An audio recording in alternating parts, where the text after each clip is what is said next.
안녕하세요. 공포학과 M교수입니다. 살면서 한 번쯤은 꼭 잊을 수 없는 무서운 경험을 하게 됩니다. 그런 경험이야 많을 수도 적을 수도 있겠지만 그중 가장 무서운 경험도 있겠죠.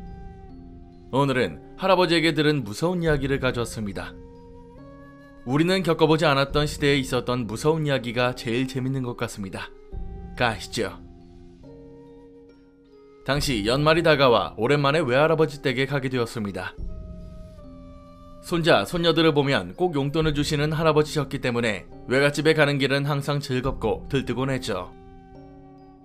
당시 사촌들도 같이 왔는데 횟집에 가서 다같이 저녁 먹고 집에 와서 다같이 잠을 자고 집으로 돌아갈 생각이었습니다. 어른들은 축구, 정치, 경제 이야기 하시다가 고스톱을 하셨고 사촌들과 함께 노트북으로 새벽까지 무서운 영화를 다운받아 보고 있었습니다. 그러다 할아버지께서 방에 들어오셔서 용돈을 주셨는데 저희가 보고 있던 영화를 보시고는 너희는 저런 게 무섭냐고 물으시더군요. 당연히 공포영화니까 무섭다고 말씀드렸는데 대뜸 할아버지께서 나는 80평생을 살면서 어렸을 때 겪은 일보다 무서운 게 없었다고 하시는 겁니다. 슬슬 영화도 질려가던 시간이라 할아버지께서 겪은 이야기가 뭔지 듣고 싶었습니다. 다들 생과자를 하나씩 입에 물고는 할아버지의 이야기를 듣게 되었죠.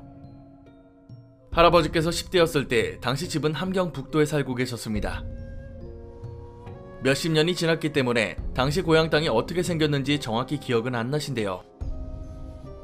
다만 동네에 30가구 정도가 살고 있었고 큰 산을 등지고 있었으며 산 둔턱에 울타리를 치고 염소랑 닭을 키우셨다고 하시더군요. 당시 동네에 할아버지의 동갑내기 친구가 하나 있었는데 대부분의 10대들이 그렇듯 그 친구분도 한창 질풍노도의 시기였다고 합니다. 다만 그 정도가 다른 아이들보다 심해서 화를 참지 못하고 한번 화가 나면 광견병에 걸린 개처럼 이빨로 물어뜯고 손에 들린 건 다 던졌다고 합니다. 한 번은 동네 애들이랑 싸움이 나서 호미를 던진 적도 있었는데 그걸 옆에 있던 여자아이가 맞아서 이마에 구멍이 뚫린 적도 있었답니다. 그래서 항상 그 친구의 부모님은 동네 사람들만 보면 죄송하다는 말만 했다고 하고요. 하지만 날이 가면 갈수록 점점 정도가 심해져서 주변 사람들도 죄다 손을 놔버렸다고 합니다. 그리고 그 사건이 터진 건 몇 달간 비가 안 오는 가을이었습니다. 그 친구가 집 옆에서 쥐인지 다람쥐인지 구워 먹겠다고 나뭇가지를 모아 불을 지폈는데 그게 하필 옆집 울타리로 불씨가 옮겨진 겁니다.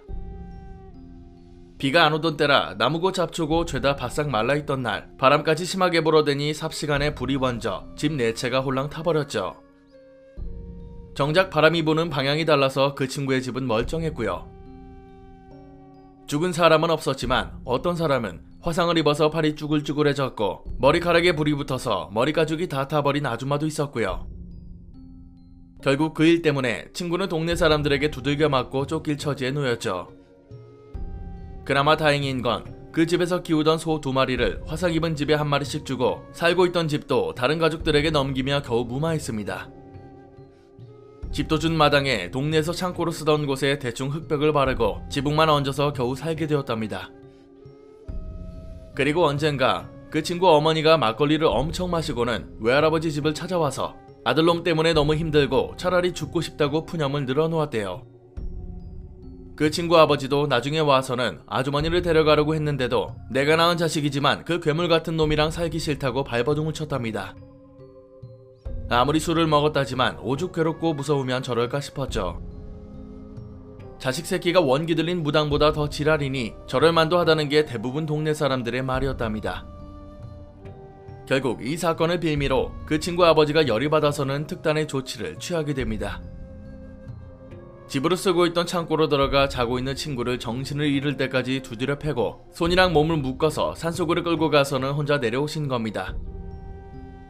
다음날 할아버지께서 닭모이를 주려고 산 둔턱에 올라가셨는데 그 친구가 염소무리 사이에서 고래고래 소리를 지르며 뛰어오더랍니다.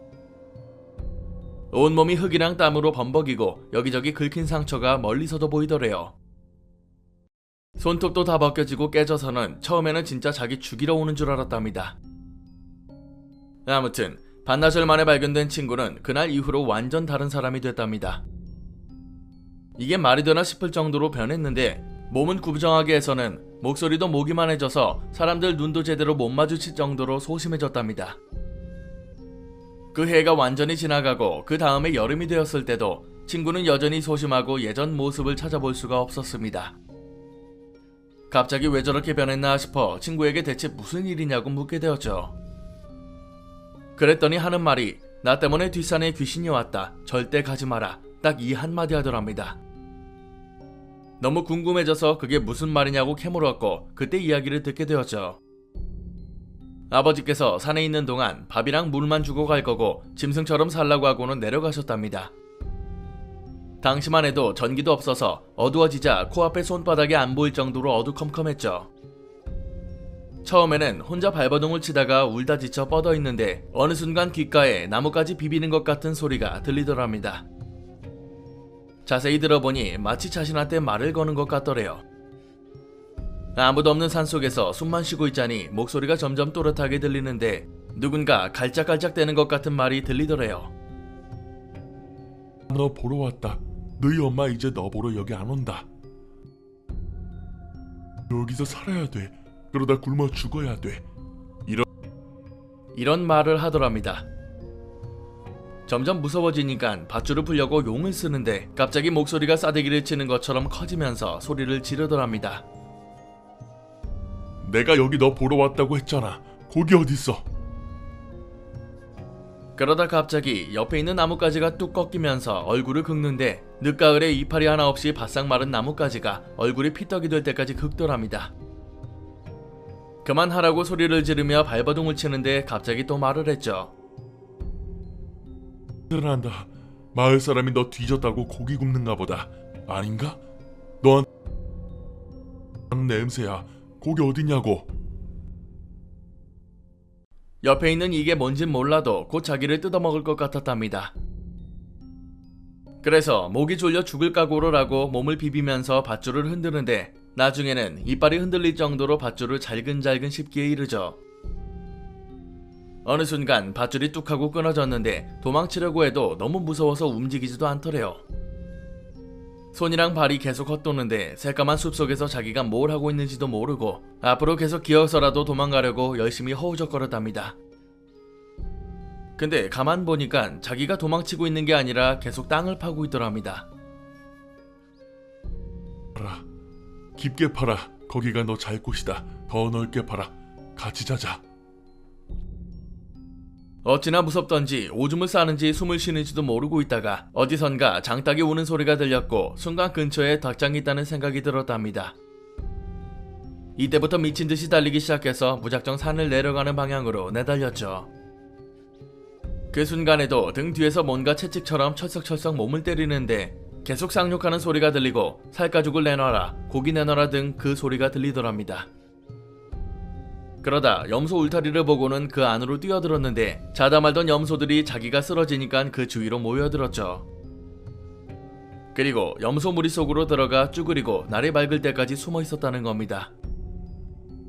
그 말을 끝으로 자기가 만난 그게 사람이 아니라 분명 귀신이라고 했죠. 할아버지께서는 그 귀신이 악귀라고 하셨는데 사람이 죽을 때까지 뜯어먹는 요괴라고 덧붙이셨습니다. 아무튼 그 사건 이후로 그 친구는 단 한 번도 사고도 안 치고 정말 착해졌다고 하더군요. 이야기는 여기까지입니다. 사실 그 귀신이 악귀인지 정확히는 모르겠으나 그게 뭐가 되었든 저런 경험을 하면 살인마도 온순하게 변하지 않을까 싶습니다. 우리는 지금 한반도 남쪽에 살고 있지만 실제로 북쪽에서는 저런 요괴들과 관련한 목격담이 많기는 합니다. 보통 우리나라 요괴들이 발견되었다는 장소들이 대부분 북쪽이긴 하거든요. 아버지께서 노리고 하신 건 아니겠지만 확실히 귀신이 신통하긴 하네요. 나중에는 악귀에 대한 영상도 한번 만들어 보겠습니다. 오늘 강의는 여기까지입니다. 재밌게 봐주셨다면 공포학과의 수강 신청 부탁드립니다. 공포학과 M교수였습니다.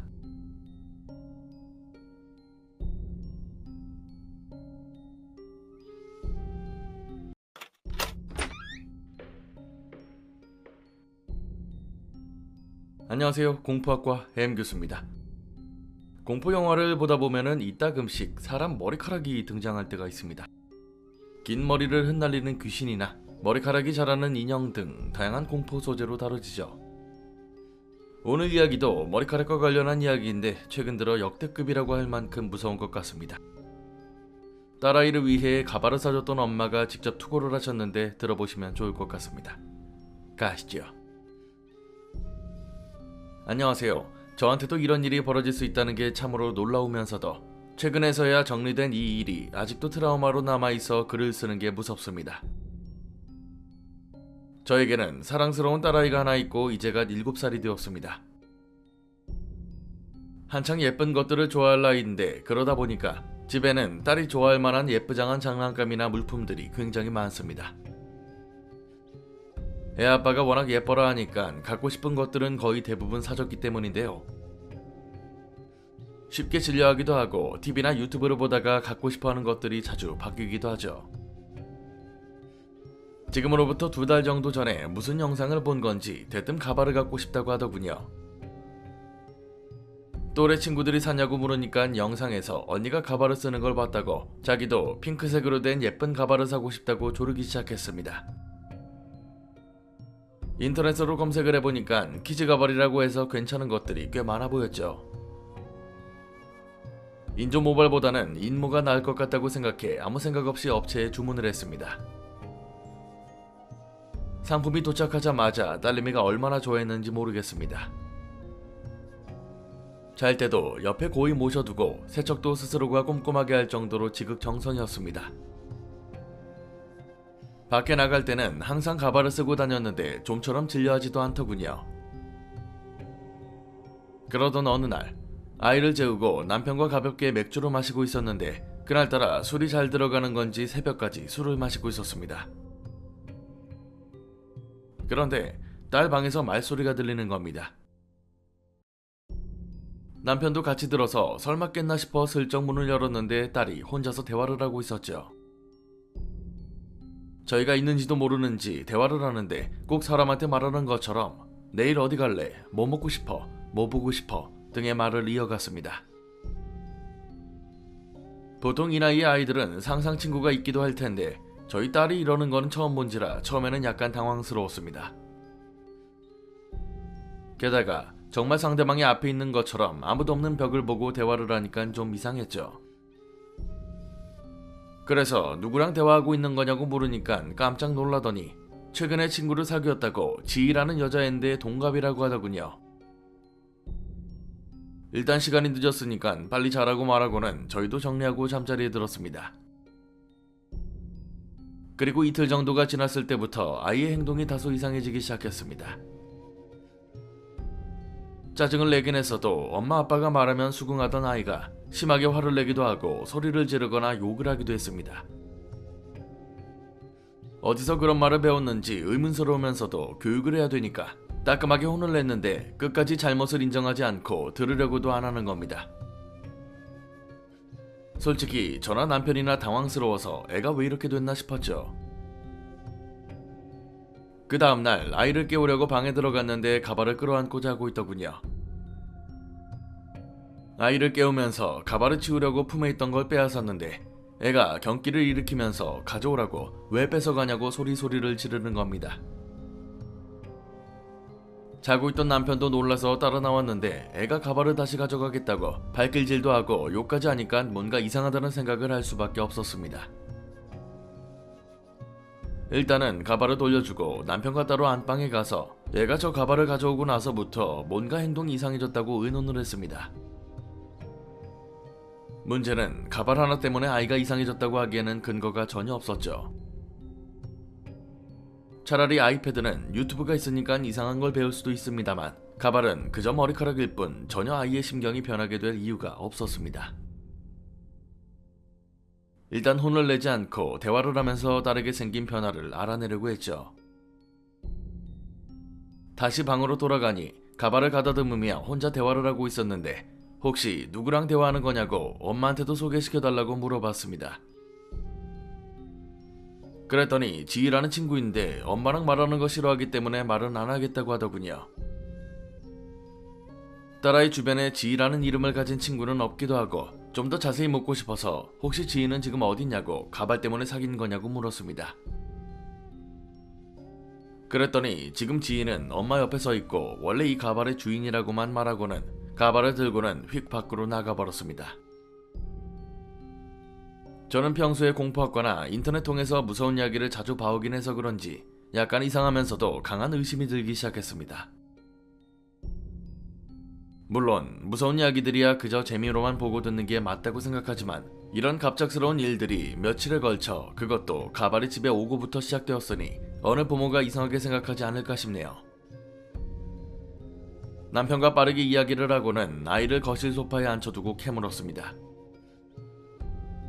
지희라는 애가 어떤 아이인지, 언제부터 친구가 되었는지, 어떤 말을 하는지 등등 다소 강압적인 분위기를 만들어가며 물었는데 끝내 울음을 터뜨리며 더 이상 묻지 못했지만 소기의 성과는 있었습니다. 원래 가발 주인이 지희라는 아이이고 밤이고 낮이고 아이 옆에 있으며 병원에 있었다고 하는 걸 보니까 이미 죽은 귀신이 아닐까 추측할 수 있었습니다. 이렇게 된 이상 어쩔 수 없이 가발을 버릴 수밖에 없었는데 남편과 이야기해서 오늘 아이가 낮잠을 자면 밖에 버리고 오기로 했죠. 점심을 먹고 시간이 좀 지나니까 아이가 자기 시작했는데 가발을 버리려고 방에 조용히 들어가 보니 이게 웬걸 가발이 안 보이는 겁니다. 아이 방 안을 샅샅이 뒤졌는데도 전혀 보이지 않았고 평소에는 끌어안고 자거나 옆에 두거나 하는데 왜 지금은 없는 건지 이해가 안 되었습니다.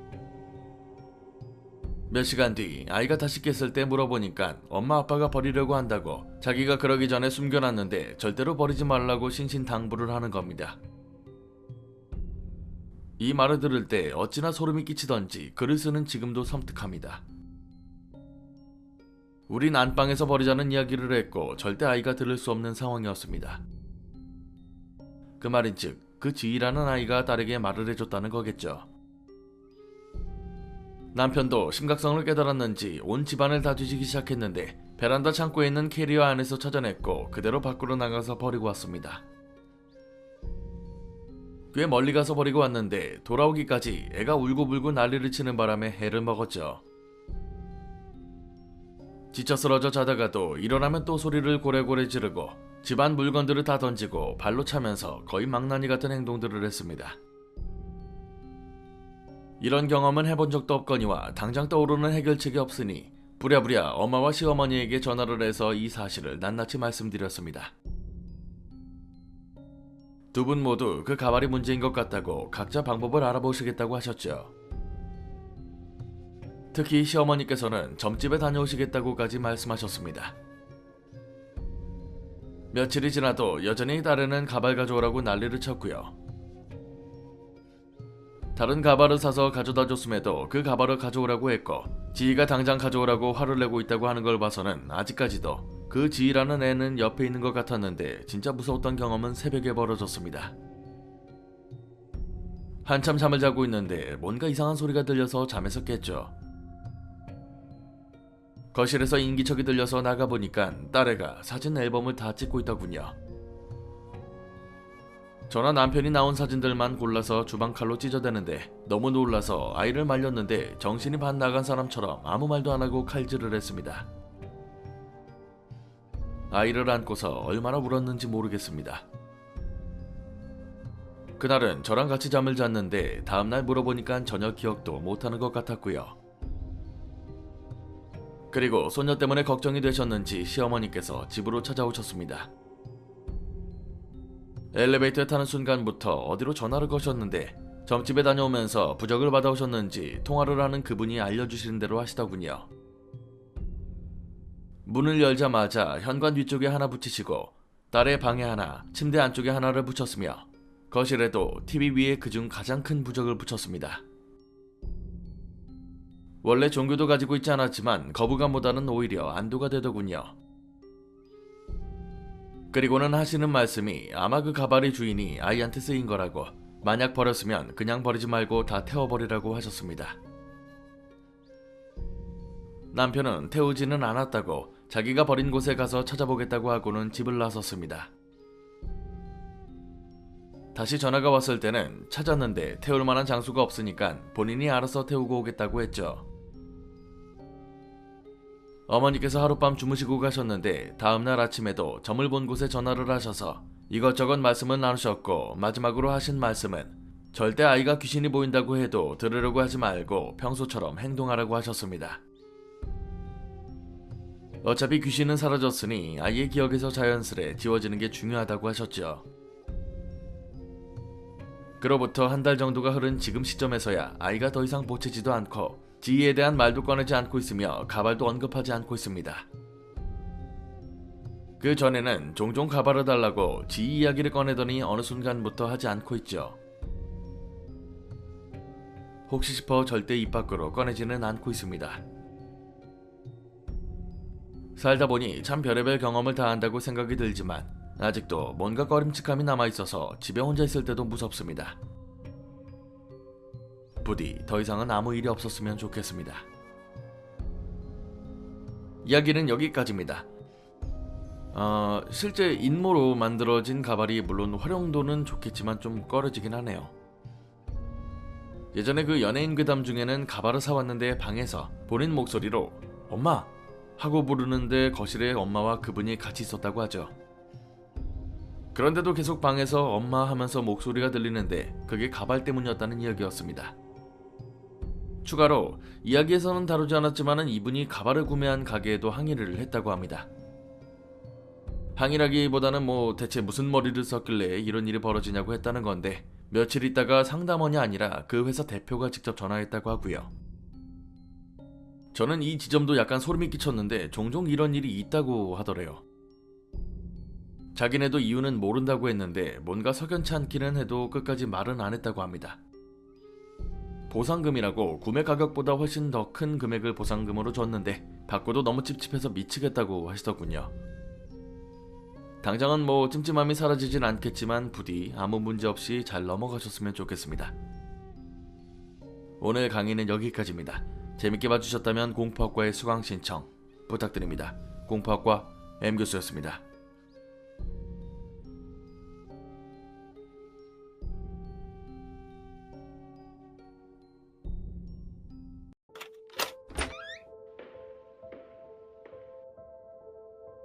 공포를 전혀 좋아하지 않는 사람이라고 할지라도 물귀신에 대해서는 잘 알 겁니다. 물에 빠져 죽은 사람이 승천하지 못하고 그대로 물에 남아 악독한 귀신이 되고 자신의 자리를 대체할 누군가를 희생시킨 이후 떠날 수 있다고 전해져 오는데요. 여러 이야기들을 보면 물귀신이 물 안으로 들어오는 사람으로 하여금 익사하게 만든다고 하는데 사람을 홀린다는 이야기도 생각보다 많습니다. 무태 있는 사람을 물 안으로 들어오게끔 홀린다는 건데요. 저는 물귀신 관련해서는 이런 이야기들이 진짜 무서운 것 같습니다. 가시지요. 귀신이 있는지 없는지는 각자가 생각할 문제이기 때문에 꼭 강요하고 싶진 않습니다. 다만 저한테 있어서 이 사건은 어려서부터 귀신이라는 존재를 인정할 수밖에 없게 했습니다. 제가 어렸을 때 살았던 곳은 사람들이 그리 많지 않은 동네의 빌라였지만 뒤편으로 꽤나 유명한 산이 있어서 이곳을 찾는 사람들이 많은 곳이었죠. 여름에도 더웠던 적이 없을 만큼 산이 높고 숲도 울창했는데 저희 동네에서는 절대로 산에 오르면 안 된다는 금기가 있었습니다. 딱히 금지를 한다는 정도의 명령은 아니었지만 다들 그 산은 기피할 수밖에 없었죠. 나름 높이가 된다는 산은 대부분 그렇겠지만 이 산 또한 계곡이 있었습니다. 산을 따라 흐르는 물줄기들이 뭉쳐서 산 초입부에 계곡을 형성하고 있었고 제가 엄청 어리던 시기만 해도 계곡에 사람들이 모여 종종 놀기도 했습니다. 계곡이 산 아래로 쭉 이어져 있었기 때문에 얕은 곳도 있었지만 웅덩이처럼 움푹 패인 곳은 꽤나 수심이 깊은 곳도 있었고 비가 조금이라도 오면 물이 콸콸 쏟아져 나와서 들어갈 엄두도 안 날 정도였습니다. 그런데 언젠가부터 계곡 주변에 나무로 된 울타리가 쳐지고 익사 사고가 많다는 팻말이 붙기 시작하면서 그저 구경거리로 변해버렸는데요. 계곡에 사람이 들어갈 수 없게 된 그 사건을 소개해드리려고 합니다. 전체적인 사건은 거의 3-4년 정도 진행되었습니다. 저도 어른들에게 들은 이야기라 명확하진 않을 수 있습니다. 언젠가 비가 추적추적 오는 날 어린아이들이 그곳에서 놀다가 한 명이 빠져 죽었습니다. 얕은 곳에서 놀고 있었는데 물살이 갑자기 급해지다 보니까 밑으로 떠내려가면서 머리를 먼저 박은 건지 그대로 아예 몸도 못 가누는 상태에서 익사해버렸다고 하더군요. 이 사건으로 어린아이들은 절대 계곡을 들어가지 않도록 했지만 문제는 이곳에 놀러온 외지인들이 죽어나가면서 더 커지기 시작했습니다. 당시 집안일을 도와드린다고 설거지를 하고 있다가 동네 아주머니들과 잠시 이야기를 나누고 돌아온 엄마가 말씀해 주셨습니다. 셋이서 등산을 왔는데 정상을 찍고 내려오는 길에 계곡 근처에서 잠시 쉬었다고 하더군요. 날이 너무 더웠던 건지 남자 하나가 옷을 대충 벗고 계곡으로 뛰어들었는데 하필이면 깊은 웅덩이에 들어가 수영을 한 겁니다. 말이 웅덩이지 생각보다 넓고 깊어서 수영을 잘하지 않으면 버티기 힘든 곳이라고 하더군요. 문제는 이 남자가 옷을 다 벗은 게 아니라서 등산복이 엉켜서 점점 아래로 들어가더라는 거죠. 같이 온 사람들 말로는 워낙 등산도 자주 다녔던 멤버이기도 하고 이런 일이 종종 있어서 굳이 신경 쓰지 않고 챙겨온 음식들을 먹었다는 거죠. 근데 이제 슬슬 가자고 하며 일어났는데 밑을 보니까 웅덩이 끝자락에 남자가 걸려있더래요. 마치 빨래 넣는 것처럼 사람이 걸려있으니까 힘들어서 그런 건가 싶었는데 전혀 미동도 안 했고 내려가서 살펴보니 이미 죽은 상태였다고 합니다. 정말 잊을만 하면 이런 일이 발생했고 동네에 파다하게 소문이 났습니다. 남녀노소를 가릴 것 없이 익사사고가 발생했고 근처에 익사사고가 많이 발생한다는 현수막을 걸어놔도 여전했습니다. 그리고 결정적인 사건 하나가 일어나게 됩니다. 동네에 고등학교 3학년인 수험생 남자가 하나 있었는데 새벽에 공부하다 말고 집 밖으로 뛰쳐나가 산을 오르게 되는데요. 스트레스를 받은 건지 잠깐 숨을 고르고 싶었던 건지 산에 가서 맑은 공기를 마시겠다고 야밤에 산을 탔던 거죠. 지금은 모르겠지만 그때만 해도 새벽에 입산이 가능했습니다. 처음에는 대충 초입부에서 쉬다 가려고 했는데 괜히 호기심이 들어서 더 올라갔는데 어느 순간 입구가 보이지 않을 정도로 올라와 있었고 계곡 근처까지 오게 된 겁니다. 굳이 더 오를 필요가 없었기 때문에 뒤를 돌아 산을 내려오는데 문득 아래쪽을 보니 계곡에 웬 여자가 가만히 서서는 보고 있더랍니다. 말 그대로 오른쪽 아래 계곡에서 하얀 옷을 입은 여자가 가만히 서 있더라는 거죠. 순간 너무 당황했는데 최대한 가까이 가서 쳐다보는데 정말 사람이 있더랍니다. 그런데 처음부터 눈이 마주치기 시작했던 여자가 이제는 씩 웃으면서 쳐다보는데 주변을 둘러보다가 이게 말도 안 되는 상황이라는 걸 감지하게 됩니다. 이 여자가 아까 말씀드렸던 웅덩이 위에 서 있더라는 거죠. 물에 빠졌으면 빠졌지 서 있을 수 없는 곳에 서서는 본인을 보고 있다는 걸 이제서야 깨달은 겁니다. 너무 놀라서 그대로 달려 도망치는데 진짜 죽어라 앞만 보고 달렸답니다. 나무 스치는 소리인지 사람 소리인지는 모르겠으나 여자 웃음소리가 그렇게 들렸다고 하고요. 무서우니까 뒤는 쳐다보지 않았는데 한참을 뛰어가다가 숨이 차서 그대로 주저앉았답니다. 이때까지만 해도 이게 진짜 귀신인지 아니면 어떤 미친놈이 놀고 있었는지 확신은 없었죠. 뒤를 보니 아무도 없어서 다행이라는 생각과 함께 약간 숨을 고르고 다시 출발하려는데 이게 웬걸 일어나 보니까 바로 아래에 또 그 여자가 서서는 웃으며 본인을 보고 있더랍니다. 이 여자가 사람이 아니구나, 아직 쫓아오는구나 라는 생각이 듦과 동시에 또다시 냅다 달려 내려가기 시작했는데 달리는 도중에 뭔가 이상하더랍니다. 본인이 꽤나 올라온 건 맞지만 적어도 이렇게까지 왔으면 이미 입구에 도착해야 했죠. 근데 입구는커녕 전혀 출입구가 보이지도 않았고 핸드폰 후레쉬로 여기저기 비춰봐도 자기가 알고 있는 초입의 모습이 안 보이더래요. 그러다 뒤를 돌아보니 여자는 안 보였는데 다시 앞을 보다가 자연스레 시야에 들어온 하얀 물체를 보니까 그 여자가 또 그 자리에 있더라는 겁니다. 심장이 멈출 것 같은 공포심에 휩싸이게 되는데 가만 보니 여자가 서 있는 그 장소가 처음 여자를 봤던 그 웅덩이더랍니다. 다시 말해 자신이 아직도 그 웅덩이 옆 산길에 있었다는 거죠. 그나마 다행인 건 여자가 위쪽으로 올라가거나 쫓아오지는 않았다는 겁니다. 문제는 밤새도록 같은 길을 달리고 달려서 겨우 입구에 도착하게 되는데 시간을 보니까 본인이 집에서 나온 지 3시간이 훌쩍 넘어 있었다고 하더군요. 이 이야기가 온 동네에 퍼지게 되었고 안 그래도 무서운데 어른아이 할 것 없이 공포에 떨어야 했습니다. 하지만 여기서 끝나지 않고 몇 차례 더 익사사고가 발생했고 결국에는 무당을 데려와서 굿까지 하는 지경에 이르게 됩니다. 마을 사람들 죄다 그거 구경하러 갔는데 저도 친구들과 함께 굿 전부를 지켜봤습니다. 맨 처음 사람들이 웅성거렸던 게 아무런 설명도 없었는데 무당이 정확히 그 웅덩이 앞에서 멈춰서면서였죠.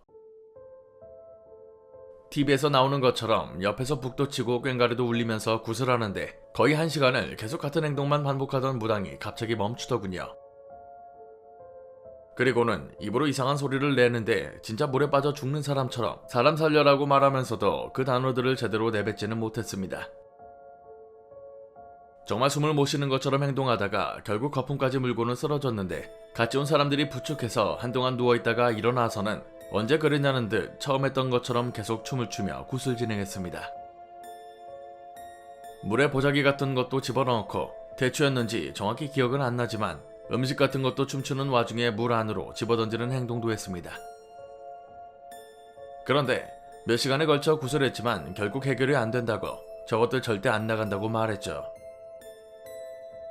그래서 끝내 사람들이 아예 못 들어가도록 나무로 된 펜스까지 치게 된 겁니다. 가끔 그때 기억을 떠올리면 동상이몽이라는 단어가 가장 먼저 떠오릅니다.